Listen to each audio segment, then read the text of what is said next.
Hey there, everybody. Welcome to our review of The Blacklist, Season 9, Episode 18, Laszlo Yankovic. This is an episode, I may have already butchered that name, but you know what? We're rolling with it because we're very busy here. We're getting distracted by imaginary lions. We are dealing with all sorts of characters. We have a huge cliffhanger. Also, you should take your W. You said that, Laszlo was related some way to Marco, and you were right.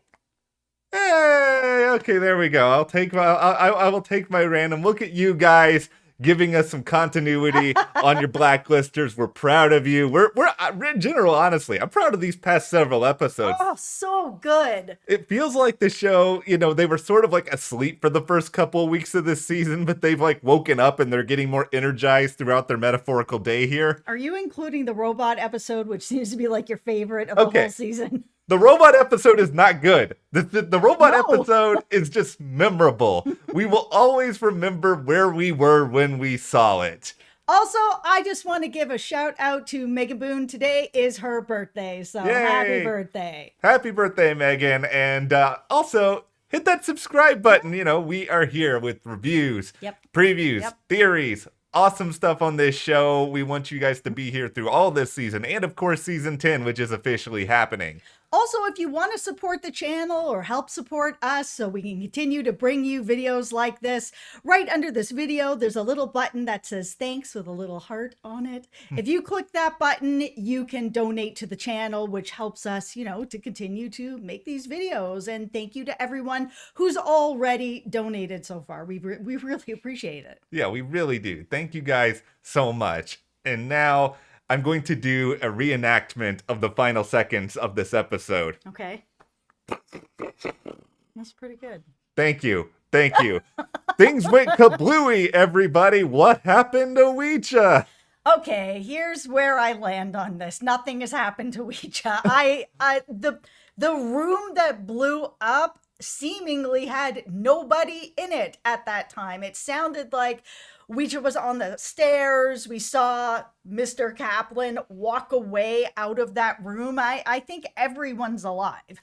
Yeah, I agree with you. I don't think they're going to kill off Weecha at this point in the season. I think she's been a really fun addition to the show. Like, I know people miss Red and Dimbe together, and I do too, but at least she's different. Like, she gives a different sort of change of pace to Reddington, and I appreciate that. No, I appreciate that too. I like the dynamic between them, but of course, yes, I miss the dynamic with Dembe, and it's nice that they're, we still see a little bit where they're sharing information and calls and stuff. It's not the same, but it's better than when they were mad at each other.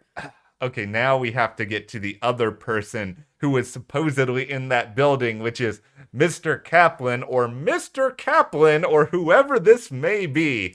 Yeah, so here's sort of the whole setup here is that Mr. Kaplan is maybe alive. We had at the beginning of this episode where Reddington made a call to who else? Marvin, to be like, guess what? This might be happening. Where Marvin's like, it's possible, I guess. Are you following that lead? Of course he's like that, because if he's behind it all, he wants to know what Reddington is doing, and Reddington is telling him everything. So we later sort of end up following this thread where, we get to Kate's sister, who reveals that Kate had a lover named Clara, who she also mentored, who also happens to be the cleaner for Laszlo. Yeah. And we go through this whole big thing. Brimley's back. Brimley been playing a lot this season. So we end up in this spot where finally it's like, okay, Clara doesn't really know anything. However, there's been like a note that was like left by her bedside that was kind of like, I'm sorry, I'll explain everything. Meet me at this date at this time, and I'll see you there. And it's in Kaplan's handwriting.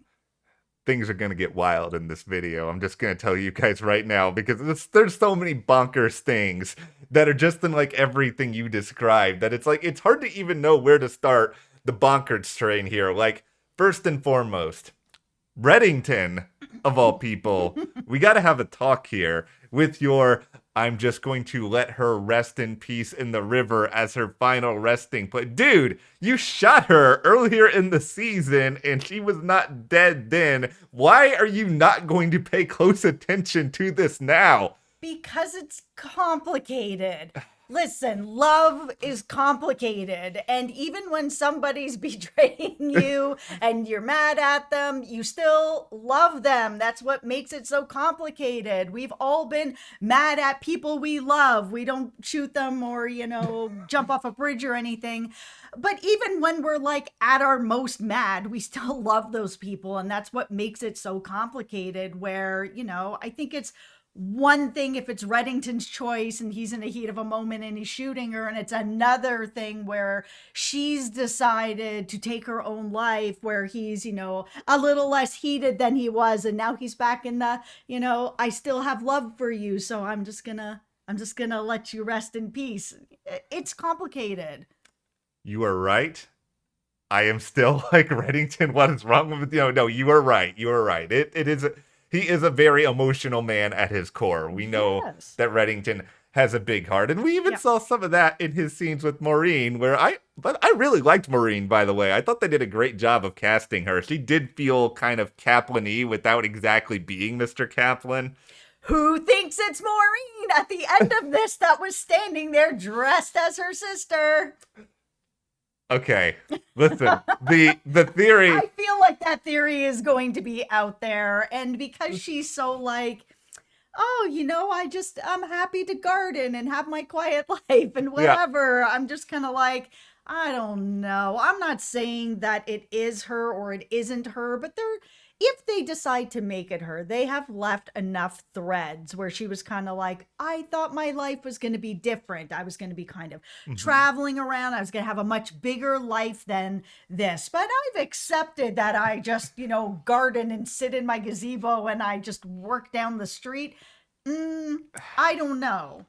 I don't know. What do you guys think? I would just say for me, it's really tricky in a way, because how Maureen ended up in witness protection in the first place was her trying to do, this good deed. And she seemed like somebody totally disconnected from the criminal world. But with that being said, being in WITSEC for a long period of time, living this sort of life of monotony, maybe that can cause you to think a little bit differently. And if we are to sort of thread together some things here, if Maureen is somehow involved, she may have been tipped off at some point about this safe maker and something the safe maker said, and then from there she might have known, okay, I gotta get in contact with Clara and I gotta find a way to set everything up, because this is all clearly a setup in some shape or form to have something crazy and going kaplooey at the end of this episode. No, and you hit on something very, important. We actually just saw this play out on NCIS recently too.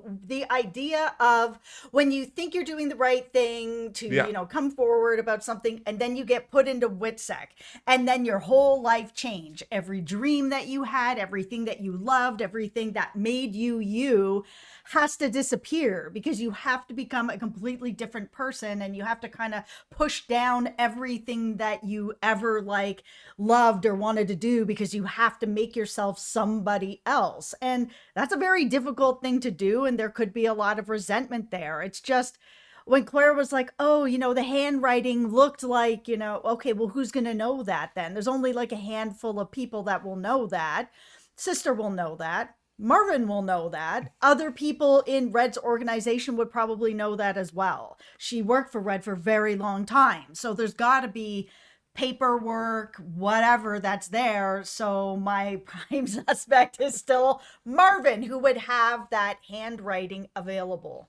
Marvin would have almost everything available. He would understand Mr. Kaplan's handwriting. He would be able to sort of set something up. He was already involved in everything that was going on because we heard from him at the start of the episode. Yes, but I will say this before everybody comes into the comments and is like, this is Marvin dressed up as Mr. Kaplan. No, I don't actually think that. For me, my answer is no. So if you leave that in the comments being like, do you think this?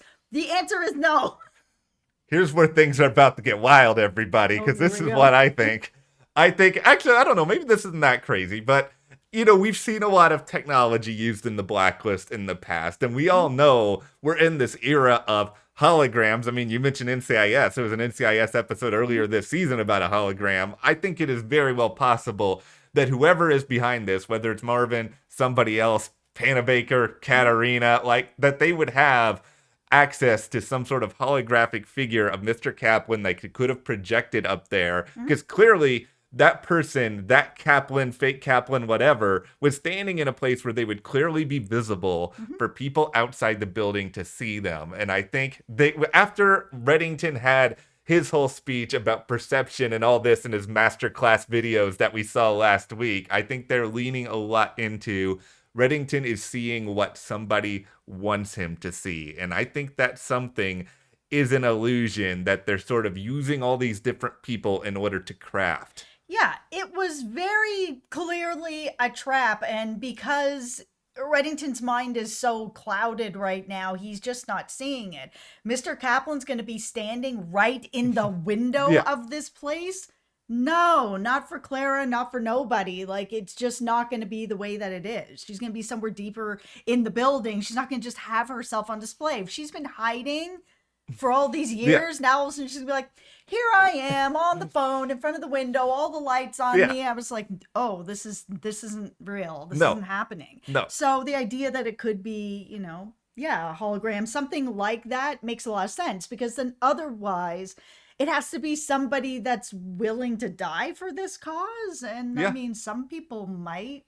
It's really risky because it's like you don't know when the explosive is going to go off. You don't know how it's going to go. You don't know what sort of like shrapnel you're going to get caught in. Like, there's too many variables, I think, for that to be a real person. And I could be very, very wrong on all of that. But I think the other thing I have to say for whoever the plotter, the schemer is here, you screwed up, because clearly you must have thought that Reddington was going to go in there as well, and that only that, but you were actually going to be able to take everybody out. And we don't even think you took Weecha out. We still think that she's alive.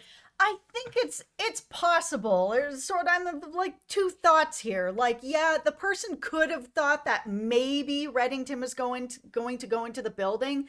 But if it's Marvin, he probably would know that Reddington would fall back and just not really be in himself to go into that building.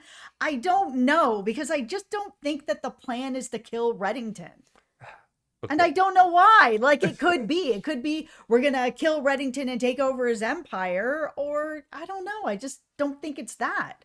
The only thing I can sort of think of that it is at this point, especially if it's Marvin, is just self-preservation at this point, because like Marvin don't want to die. Yes, that's what I think it is. It is self-preservation. I've been saying it all along. He is covering up what he did, and if he needs it to be that Kaplan is alive and that's his ace in the hole to get out of this, he's gonna blame it on a dead woman, then that is what he is gonna do, and that's what I think is happening here. Okay, now buckle up, everybody. Things are going to get even really weird. All right, so I had a thought that entered my head, and I'm not saying I believe this. I'm just saying it is a thought. Once again, I believe the Marvin theory is the most correct one, and that's probably what we're getting. But Clara, when you look at Clara, and you look at kind of maybe about her approximate age, how old she seems like she could be, is it possible that Clara is the real Katarina Rostova, and she found a way to insert herself in all of this? Hey, sometimes, like Reddington's masterclass said, the truth can be right in front of you and you just don't see it. Wouldn't that be interesting? Because we know Katarina and Mr. Kaplan were very close at one point. Like, I think this is all really, really unlikely. Like the show even said with Mr. Kaplan, there's no reason for Katarina to kill Liz. And I know you guys have said that's in the comments, but also, like the show explained, Van Dyke may have just gone rogue for whatever reason, including the orders of Neville Townsend. Yeah, absolutely. He could have just decided that he was going to just go for it anyways, because he was really dedicated to Townsend. But do I think that Clara is Katarina? No, I don't. I don't think. Well, I don't think we'll probably see Clara again. I No. mean, who knows? You never know, right? But I Yeah. think she was just a means to an end here. I think that's really ultimately the case with a lot of stuff in this episode. As much fun as it is to speculate about Katarina, like, I don't think Mr. Kaplan's alive. I think this is all setting up something. No, it is setting up for Marvin to get away with murder. He has to have somebody to blame. All the information. This is also why I really think it is Marvin, because all the information is coming to Marvin. So how would he know about Clara? How would he know about all this stuff? He is being fed this information by Reddington. So he's able to be, a couple steps ahead because Reddington is giving him all the information because he trusts him. There are just some really fun little things throughout all this that I think are worth giving some applause to. Like, first of all, a question for us and everybody. What was Brimley doing to this woman? Like, he came out in, like, a wetsuit. Like, I am...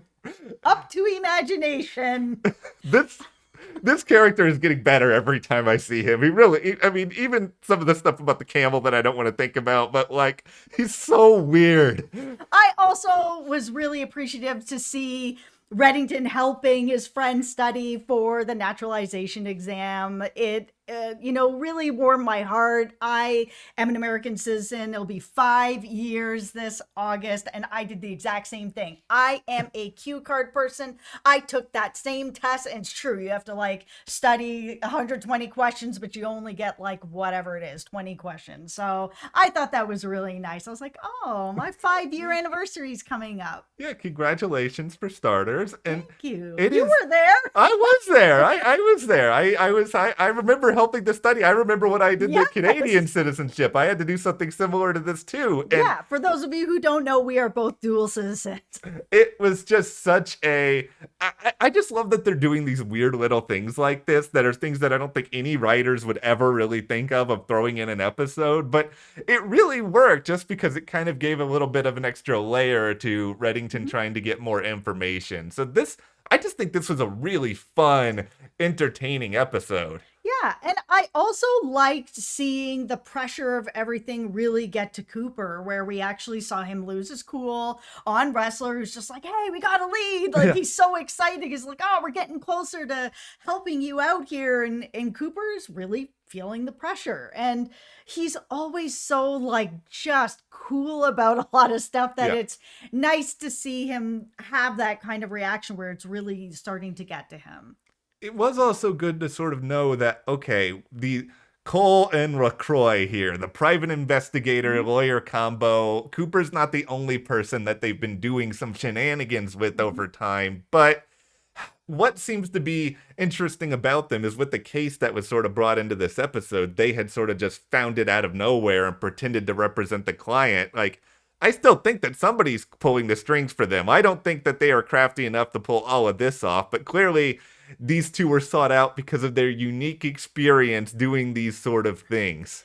Okay, let's talk about now that we're 18 minutes in the part of the episode that I was like, oh no. Oh boy. That I wasn't that excited about. Okay. So one of my critiques of the Aram character, who I love, I'm just going to put that out there. I love him. I love Amir. I love the character. But the one thing that I've wanted to really see with him is growth. And that was tracking for a little while. And what I mean by growth is confidence. He's been doing this job for a very long time now. When we first met up with him, his confidence was not that great. And he'll always probably have a little bit of that where he's questioning himself, but it feels like in this episode he completely regressed. He's in this job that he doesn't want to be in right now, where he is the boss, and he a couple episodes ago made this really, really strong decision to screw over Reddington. He did what he thought was right, and he felt very confident about it and was like, here we go. We're getting some confidence here. And he knows that he's not going to be in this position probably forever. Everyone knows that Cooper's going to come back. Yeah. But I was just really surprised with this whole evaluation of the staff thing that's come up. I'm like, okay, well, he's a temporary director, so they might have waited on that The higher Yeah. ups might have waited on that to be like, maybe we'll wait till we have somebody permanent in the position. Okay, if we let that go and we're like, okay, we'll Yeah. suspend disbelief. Aram's in charge of that. Okay, cool. Now he's going to be so questioning his own sort of judgment on it that he's just going to be like, you know what? Here you go, Park. You just fill out whatever you feel like you want to fill out. I trust you. And I'm like, okay, I get that he trusts her. Cool. But Aram wouldn't do that to me in my mind. He would do the job to the best of his ability, and he really would take it to the level that he needs to do, because that is something that Aram has been consistent with. He will take whatever job he's supposed to do, and he will do it a 10 out of 10, and he will put his all into his job, even at times where he's like wishy-washy about it, or is a little bit like not confident about it. But it felt like this was a moment that he could have taken that confidence and been like, you know what, I have to write in what I have to write in, sort of thing. I will, of course, take into consideration what you're telling me, Park. You're not having these headaches as much anymore. Okay, cool. I'm just gonna make yours last, maybe. And then she has the realization out in the field and comes back and is like, I need you to put this in my file for me. You're the boss. Can you do that? That's exactly what I was going to suggest that they did too. Is just that I think it was such an easy sort of way for them to make this storyline better without having to change all that much of it, is just have him continue to say, I will do this, but then have her bring something to it. It would make the whole thing make a lot more sense. Because to me, I don't think the storyline was needed in this episode. I mean, we're gonna have a really good Aram episode, it seems like, next week with Samar, and they kind of set up maybe the idea of him going on to some sort of trippiness, I think we can say, based on some of the stuff in this episode. Maybe we'll talk a little bit more about that, I'm sure, in the preview. So we didn't need as much of this Aram stuff this week, because we're going to get more next week, and I would have preferred another minute or two, whether it be dealing with what's going on with Cooper or what's going on with Reddington and all of this just strangeness with Clara, and there was a lot going on in this episode. And that's not even to mention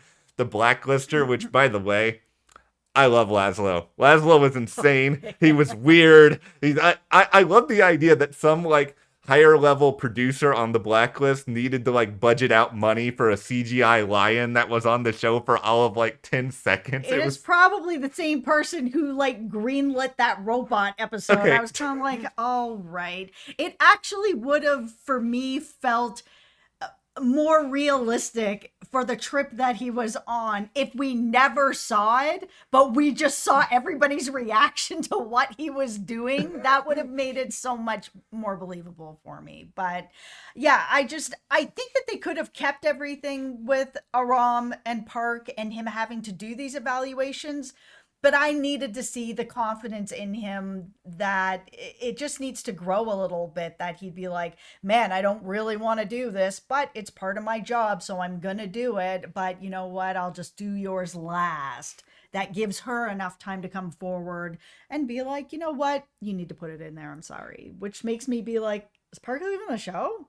Is she getting benched? What's happening? I'm just going to hope that they're going to find a way to keep her, to mix things up a little bit. Maybe she'll just do some stuff that's not involving her, maybe getting shot or in danger of getting shot at some point. I got to say, the biggest disappointment I have with the Aram being the boss storyline is just that they've made it where I'm not seeing Aram and Reddington very much. And I understand why, based on what happened, but I love those two characters together, so I'm sad. Yeah, I mean, Reddington doubled down on that and was like, coming to Cooper, not coming to Aram. He's not doing it. He's not doing it. I know. I just wish that he was doing it. But you know what? We still have time this season. We are in a very crazy spot right now trying to figure out what in the world is really going on, if that Kaplan was real or fake, who is responsible for setting... Fake. Yeah, I don't think she's real. No, I don't think she's real either. I think somehow, shape, or form that was all an illusion. But okay, well, let us know all your thoughts and hit that subscribe button, guys. Follow us on Instagram as well at Matt and Jess TV, and we will see you here next time.